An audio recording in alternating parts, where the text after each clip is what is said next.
Mesdames, Mesdemoiselles, Messieurs, bonjour. Avez-vous passé un bon week-end pour ce début des fêtes de Pâques? J'en doute si par aventure, et aventure c'est peut-être bien le mot, vous avez tenté de voyager par route ou par avion. Mais aujourd'hui, il faut maintenant tenter de dresser un bilan, un premier bilan de cette expérience de limitation de vitesse. Et ce n'est pas facile, il est encore trop tôt, mais on peut toutefois dégager deux faits, l'un apparemment négatif et l'autre positif. Bilan négatif, celui des accidents de la route.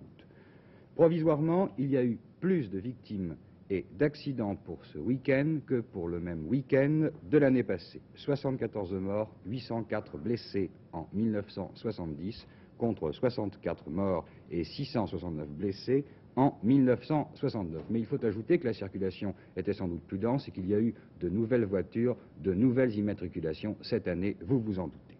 Mais laissons là cette atroce arithmétique qui n'explique pas tout et venons-en maintenant aux faits positifs concernant cette expérience de limitation. D'après la gendarmerie, pour ce week-end, sachez qu'on a roulé bien en dessous de la vitesse de 110 km/h, même quand la circulation le permettait, et même sur les routes à vitesse non limitée. Et nous allons maintenant demander confirmation de ces deux faits au PC de la gendarmerie, à Rosny-sous-Bois. François Cornet est en direct. Alors, peut-on faire, François Cornet, un premier bilan et quel enseignement peut-on en tirer? Et est-il vrai que, dans l'ensemble, on a roulé moins vite et peut-être avec plus de prudence que l'année passée? Eh bien, il est pratiquement impossible à cette heure-ci de dresser le bilan définitif des accidents de la route pour ce week-end des Rameaux. Bilan d'autant plus difficile à établir qu'ici, à ce PC de circulation routière de Rosny-sous-Bois, on ne connaît que les accidents ayant entraîné une perturbation du trafic. Il nous sera donc plus facile de répondre à votre deuxième question concernant l'attitude des automobilistes face aux consignes de sécurité qui leur étaient demandées. Mon commandant, est-il vrai que dans l'ensemble, les forces de police ont observé une observation de ces consignes? Je crois qu'il faut d'abord faire une série de remarques. Une première remarque d'ordre général, il est pratiquement impossible de comparer des chiffres alors qu'on ne connaît pas la base même de ces chiffres. Et comme vous l'avez souligné, nous n'avons pas encore les chiffres de 70. Il faut également souligner que les conditions climatiques sur la plupart des axes étaient beaucoup plus mauvaises que celles de 69. Une autre remarque d'ordre mathématique, samedi après-midi, on a constaté une circulation de 10 à 12% supérieure à celle de l'an dernier à la même époque, et ceci sur un certain nombre d'axes. Enfin, une autre remarque d'ordre psychologique qu'il faut faire aussi, c'est que les conditions de circulation étaient beaucoup plus défavorables le vendredi et le samedi pour les raisons que vous connaissez. Enfin, quant à la limitation de vitesse, il est évidemment beaucoup trop tôt pour conclure à quoi que ce soit, étant donné d'abord que cette mesure n'est pas officielle, elle n'est pas encore appliquée, il est donc beaucoup trop tôt. Je livrerai simplement une réflexion, une impression recueillie par l'ensemble des services d'ordre, une impression favorable quant à la réaction des usagers. Je voudrais faire une dernière remarque sur la sécurité, pour rappeler que la sécurité, ça n'est pas seulement l'affaire des pouvoirs publics, mais que tout le monde doit se sentir concerné dans les problèmes de sécurité et que nous ne pourrons réussir dans ce domaine que si nous avons l'adhésion de tous. Je vous remercie. Vous voyez donc, Jean-Pierre Lannes, qu'il n'est pas facile de tirer les conclusions de ce premier week-end.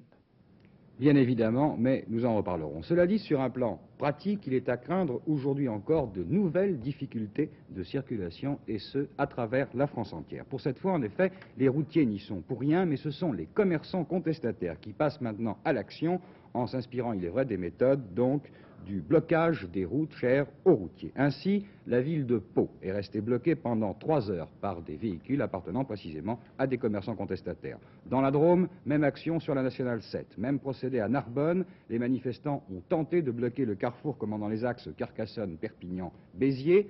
Même action en Bretagne, à Lamballe, également dans la région parisienne, l'autoroute de l'Ouest, sur l'autoroute de l'Ouest et sur l'autoroute du Nord. Même action également à Bordeaux, d'où nous parviennent à l'instant les premières images de cette manifestation. Les organisations de commerçants contestataires qui manifestent ce matin à Bordeaux semblent agir dans le cadre d'une action concertée sur le plan national. En effet, les barrages de Bordeaux ont reçu le nom d'opération Poisson d'avril numéro 10, ce qui paraît impliquer qu'il y a au moins 9 autres opérations de ce genre en France. À 10h15, la circulation était totalement interrompue sur le pont de Pierre, sur les quais voisins de la rive gauche et sur le principal axe de circulation vers le centre de la ville. Nombre d'automobiles ont été abandonnés au milieu de la chaussée par leurs conducteurs qui ont poursuivi leur route à pied.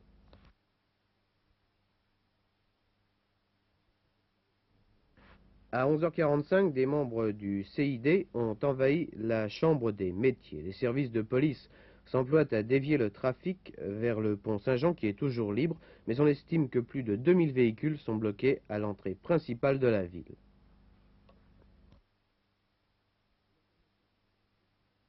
Une information de dernière minute, des gardes mobiles et des CRS ont commencé à 12h15 à repousser à coups de crosse les manifestants qui se trouvaient à proximité du pont de Pierre. À 12h20, les commerçants et artisans ont dû abandonner le carrefour de la rue Porte-Caillaux et des quais après une charge des gardes mobiles et des CRS, accompagnée d'une volée de grenades lacrymogènes qui a duré 3 minutes environ.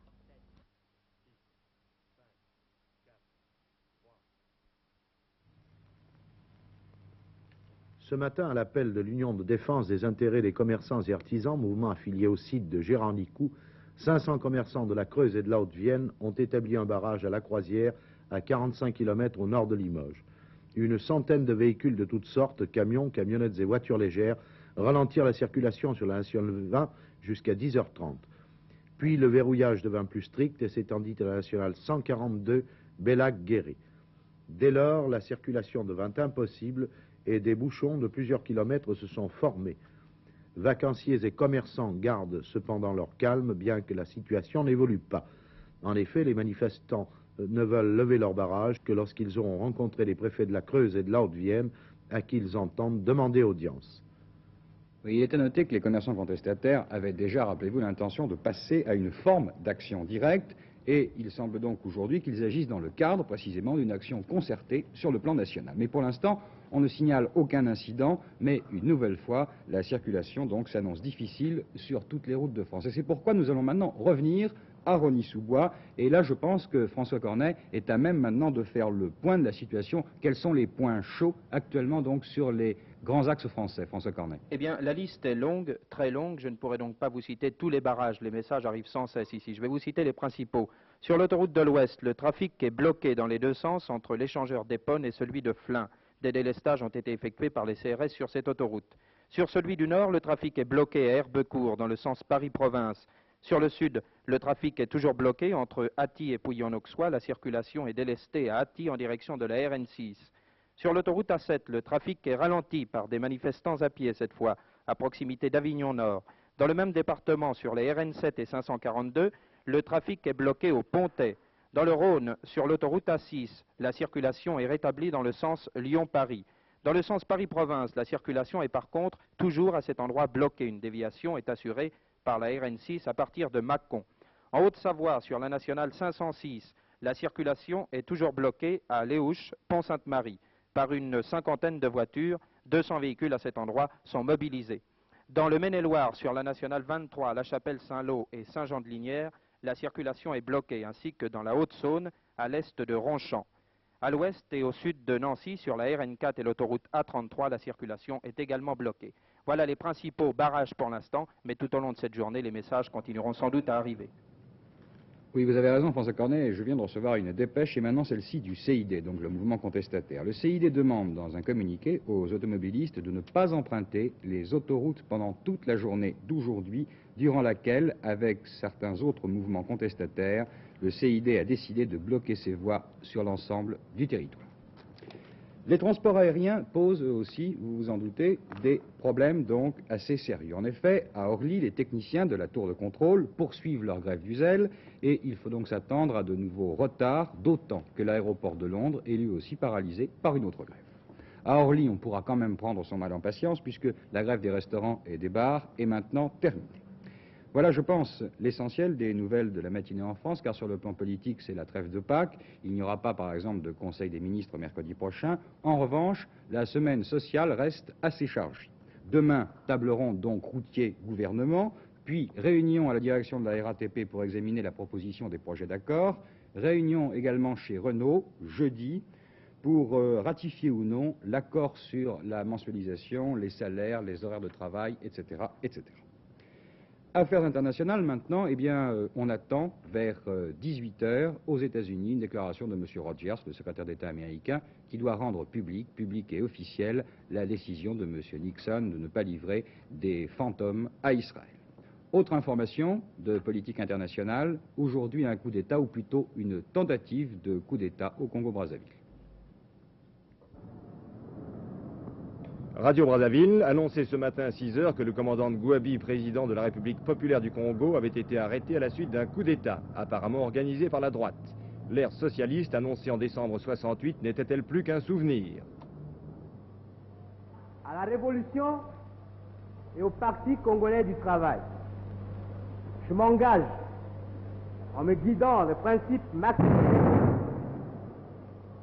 à défendre les statuts et la Constitution, à consacrer toutes mes forces au triangle des idéaux prolétariens du peuple congolais, dans le travail, la démocratie et la paix.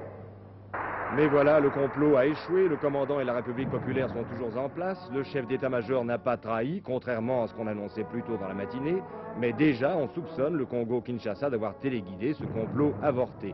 Les relations entre les deux États riverains du Congo pourraient connaître une mauvaise passe. Oui, tentative manquée puisque Radio Brazzaville vient d'annoncer la mort du principal, disons, instigateur de ce coup d'État, le lieutenant Kikanga, tué à la tête d'un groupe de commandos rebelles. Et maintenant, pour nous ménager une pause, dans ce journal, Jean-Michel Leliot, nous abordons la rubrique sportive et en titre une belle performance du nageur Rousseau et un événement en rugby, enfin une information importante en rugby. Oui, je crois qu'il faut rappeler la performance de Rousseau, 53 secondes sur 100 mètres hier, en bassin de 50 mètres pour les championnats d'hiver, c'est assez impressionnant et cela en dit long sur les possibilités de Michel Rousseau qui sera encore l'un des meilleurs éléments pour la France aux Jeux de Munich en 1972. En ce qui concerne le rugby, eh bien il y a depuis exactement une demi-heure la publication de l'équipe de France qui doit rencontrer le Pays de Galles le 4 avril prochain à Cardiff dans le cadre du tournoi des Nations. Et je vous donne cette équipe de France. En 3/4, Bonal, Lux, Marot et le retour de Cantoni. En demi d'ouverture, Puget. En demi de mêlée, Pariès. En troisième ligne, Biemouret, Doga, Carrère, capitaine de Toulon. En deuxième ligne, Sester et Bastia. Et en première ligne, Azaret, Bénézis et Irasabal. Par conséquent, très peu de noms nouveaux dans ce 15 de France qui a d'ailleurs fait la preuve de sa valeur au cours des précédentes rencontres du tournoi. D'autres informations diverses en ce qui concerne le sport. En basket, les basketteurs de Vichy sont déjà à pied d'œuvre à Athènes. Ils doivent affronter l'AEK d'Athènes jeudi en match retour des demi-finales de Coupe d'Europe des vainqueurs de Coupe. En athlétisme, c'est le début de la saison de plein air aux États-Unis. Un certain Bill Elliott, un Texan, a réussi 2,16 m. C'est la meilleure performance mondiale de la saison de plein air qui vient de s'ouvrir par Bill Elliott, qui est d'ailleurs un adepte de ce saut, vous savez, un peu particulier qui a permis à Fosbury d'être champion olympique, le Fosbury Flop, retournement arrière. En football, l'équipe nationale du Brésil se prépare, elle, pour la Coupe du Monde. Elle a battu hier facilement 5-0 à Sao Paulo l'équipe du Chili. Il faut dire que les Chiliens ont joué à 10 pendant près de 80 minutes. En ski, enfin, première compétition professionnelle aux États-Unis et victoire d'Adrien Duvillard, que l'on connaissait déjà en tant qu'amateur, qui a triomphé de Bill Kidd. Et Adrien Duvillard empoche 12 000 $. Ce n'est pas si mal. Boxe ce soir, c'est de l'actualité quotidienne d'aujourd'hui. À Paris, le match vedette opposera l'un des meilleurs espoirs français, Jean-Claude Boutier, à un Américain qui, paraît-il, lui, a des lettres de noblesse. Cela nous changera peut-être. Il pèse 72 kilos, il s'appelle Stan Eward, on le connaît déjà, il a boxé contre Jocelyn. Et Loïs Vanley a assisté au dernier entraînement de Jean-Claude Boutier. Les bons direct du gauche, voilà que ça marque, le gauche qui marque. Restez pas dans les corps. Ce soir, au Palais des Sports, Jean-Claude Boutier va affronter l'Américain Stan Eward. Dites-moi, Jean Bretonnel, oui, que pensez-vous de votre poulain et comment a-t-il préparé ce match? Eh bien, il s'est un peu entraîné comme s'il était à New York, parce que Charlie Michaelis et moi, nous avons décidé de faire venir Kid Galvan, qui est un portoricain tout à fait de bonne classe, et qui l'a entraîné d'une manière tout à fait rude, comme on s'entraîne à New York. C'est-à-dire son point fort, alors? Ah ben vous savez, Jean-Claude, c'est son punch. Il l'a prouvé devant Marty, il l'a prouvé devant Miranda. C'est vraiment, je crois, il est devenu vraiment un véritable puncher, doublé d'un scientifique. Il a surtout d'abord été un scientifique, et maintenant il devient un puncher. Et que pense-t-il, lui, de son rival Stan Eward? Bah, vous savez, il l'a vu boxer devant Jocelyn, et nous étions assis côte à côte ce jour-là, et j'avais sur mon pointage personnel 5 points d'avance pour Stan Eward. C'était un match formidable, Stan Eward. Depuis, Stan Eward a disputé le championnat du monde des super welter, a été battu de justesse au point par Eddie Little. Il a été battu par Emil Griffith, et il a aussi battu Emil Griffith. Alors donc, c'est un homme qui est classé aux États-Unis parmi les 2e ou 3e mondial. Donc, pour Jean-Claude, c'est une carte extrêmement importante qu'il ne doit pas perdre. Si, comme je l'espère, il doit aller très loin en boxe, il doit atteindre les sommets. Jean-Claude, alors ce match, qu'est-ce que vous en pensez? Je suis très confiant. Je pense que tout doit bien aller. J'ai préparé très consciencieusement et j'ai le moral. Là, il a le moral, c'est le principal. Il doit affronter donc un excellent Américain, paraît-il, ce soir au Palais des Sports. Je vous propose maintenant des sacrés petits engins sur une mini-piste. Il s'agit de karting.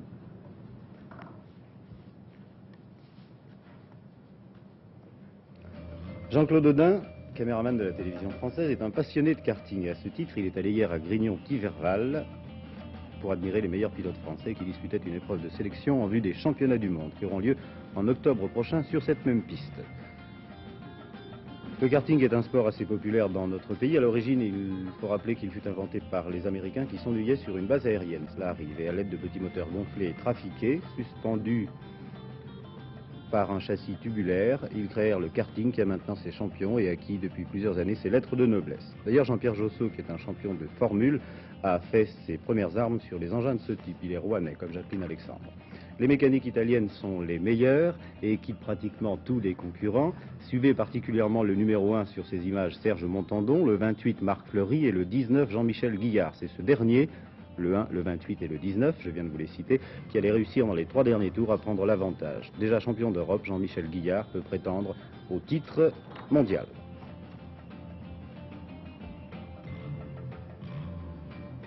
Écoutez, ne partez pas, restez encore un peu avec nous, Jean-Michel, car nous allons rester dans une discipline, disons, extra-sportive, encore que extra-sportive soit un bien grand nom, pour désigner ce concours, le concours qui va suivre et qui se déroule au Mans. Il s'agit de l'élection du plus bel Apollon de la région. Vous y étiez, je crois. Non, non. Je cherche un homme qui ressemble à un homme. Dis. Croyez-moi, pour plaire aux filles, je n'ai pas besoin d'argent. Suffit que je me déshabille pour qu'elles pensent à Tarzan.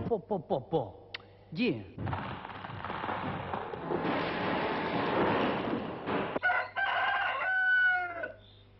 Ils ont tous les mêmes manières, les hommes.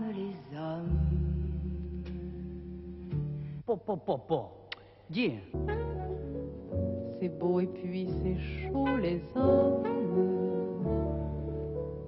Et plus c'est rare et plus c'est beau. Les hommes. Quand je me pointe sur la plage près de Copacabana, toutes les minettes en nagent. C'est dit, ça y est, leur voilà. Je vais épouser un cérébral. C'est spécial, mais moi j'aime. C'est spécial, mais moi j'aime. C'est spécial, mais qu'est-ce que j'aime. Bien, merci à nos camarades du Mans pour ce reportage vraiment pris sur le vif. Et maintenant, nous revenons à des sujets plus sérieux, plus préoccupants. Une dépêche tout d'abord qui me signale que les véhicules des commerçants contestataires qui perturbaient le trafic ce matin sur l'autoroute Estérel-Côte d'Azur, eh bien, ont cessé toute action, enfin du moins les commerçants, et les voitures sont parties, donc l'accès est libre. Mais je pense que François Cornet a d'autres résultats et d'autres informations à nous communiquer au PC de Rony-sous-Bois. François Cornet, vous m'entendez? Je vous entends, Jean-Pierre Lannes. On nous signale un important barrage de commerçants dans l'Hérault, à 2,5 km à l'ouest de Metz, au carrefour de la RN 113 et du chemin départemental 51. Dans la région parisienne, rien d'inchangé, toujours des barrages sur les autoroutes. On s'occupe pour l'instant à mettre des délestages en place. C'est tout ce que nous avons pour l'instant comme information. Bien, n'hésitez pas à intervenir si vous avez d'autres informations importantes, François Cornet, merci. Nous allons maintenant faire un voyage dans le temps, ou un voyage de 75 ans en arrière. Il s'agit de commémorer la naissance des toutes premières images inventées, ou plutôt fabriquées, par les frères Lumière. Le 22 mars 1895, le tout Paris se pressait à la première projection du cinématographe des frères Lumière. Mais est-ce que ça va bientôt commencer?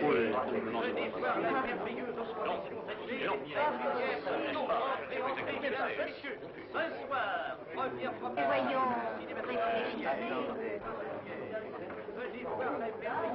Ah, nous allons enfin voir ce fameux cinématographe. Au programme de cette projection, la sortie des usines Lumière, le premier film de Louis Lumière. Quelques images également prises à La Ciotat, dans le port et à la gare, et puis le premier film comique, le célèbre Arroseur arrosé, dont vous verrez un extrait dans quelques instants. Dans la salle, un homme émerveillé proposa à Antoine Lumière de lui acheter l'appareil de son fils. Cet homme, c'était Georges Méliès. Antoine Lumière refusa, pas plus que Louis, pour qui le cinéma n'était qu'une curiosité scientifique, un moulin à images. Antoine Lumière ne croyait à l'avenir du cinéma. L'arroseur arrosé, c'était 5 ans avant notre siècle.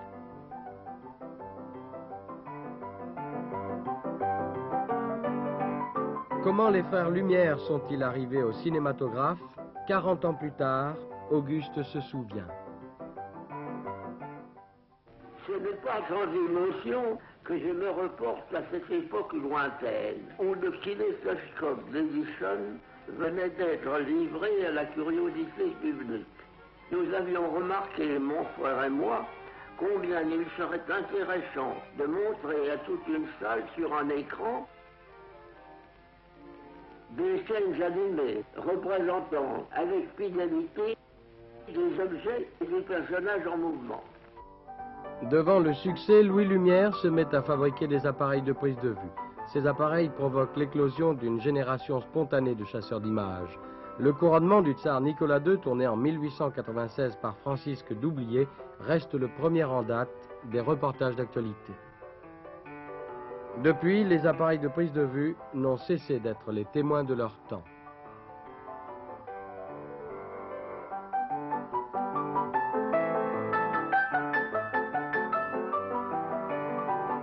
De son côté, Louis Lumière poursuit ses recherches sur la photographie et le cinéma. En 1899, il met au point le photorama qui permet de projeter une vue donnant un tour complet de l'horizon.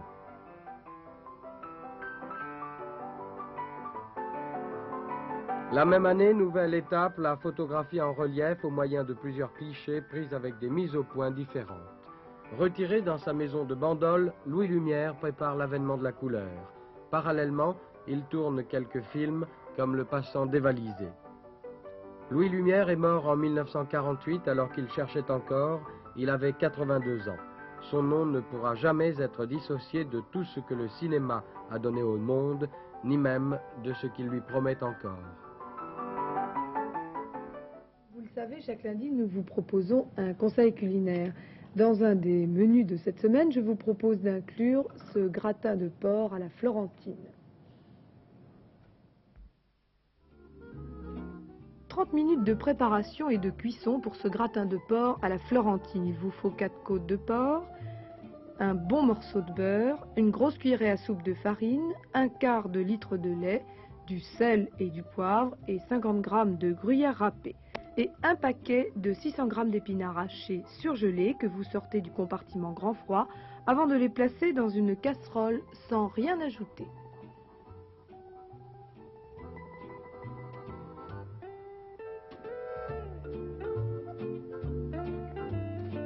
Pendant ce temps, chauffez le grill du four. Posez une brindille de thym sur chaque côte.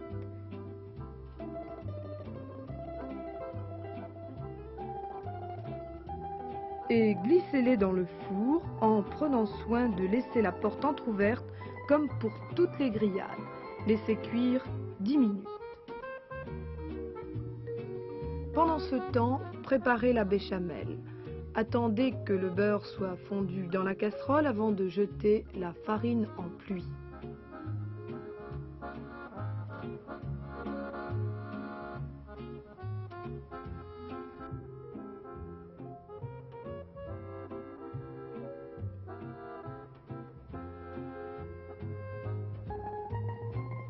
Remuez, puis versez le lait froid en une seule fois et remuez tout de suite.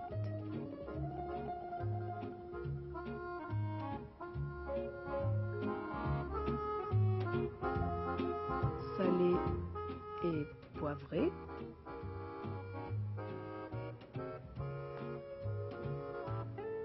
Il sera alors temps de retourner les côtes sur le grill.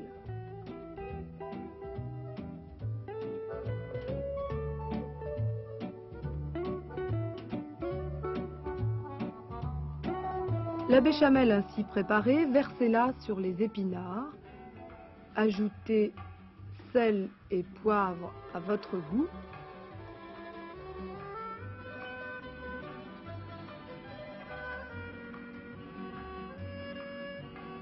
Mélangez le tout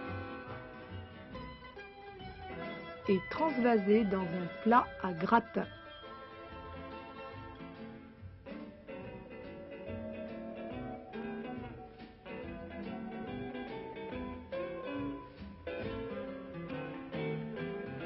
Disposez les côtes sur cette préparation et saupoudrez le tout de gruyère râpée.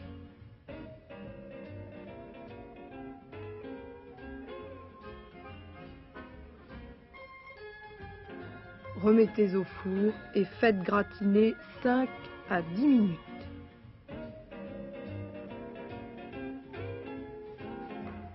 Vous servirez dans le plat de cuisson. Bien, j'espère que vous avez eu le temps de prendre note sur les diapositives que nous vous avons proposées. Voici maintenant un tout autre sujet, puisque nous attendons Gérard Vidalanche à la Bourse de Paris.